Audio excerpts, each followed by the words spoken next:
The baby was lying on her back. A bluebird flew in through the window. The bluebird had blue eyes. It sat on the baby cream. The bird had a bell around its neck. The bell rang. The baby smiled. The baby reached for the bell. The bird shook its head. The bell fell off the bird's neck.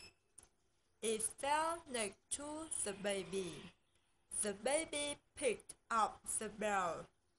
The baby rang the bell. Another bluebird flew in through the window. This bluebird also had blue eyes.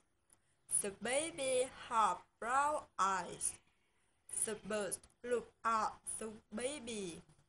The baby looked at the bird. The baby rang the bell again.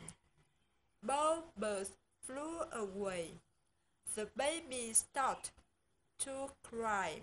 His mama came into the room.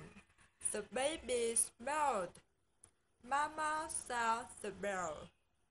She asked the baby where the bell came from.